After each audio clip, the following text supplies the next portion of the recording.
காலபைரவர் ஏன் நாயை வாகனமாக தேர்ந்தெடுத்தார் என்று தெரியுமா? உங்கள் பகுதியில் நாய் தென்பட்டால் தவறுதலாக கூட அதன் மீது கல்லெறியாதீர்கள்.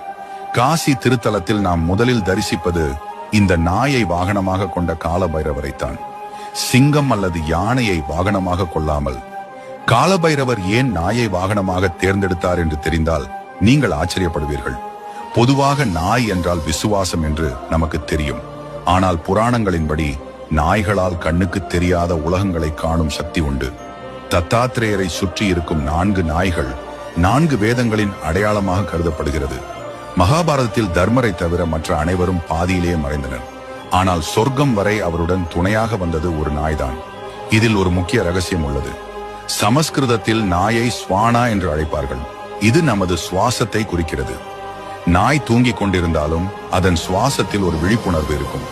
அந்த விழிப்புணர்வுக்கு அதிபதிதான் காலபைரவர். அதனால்தான்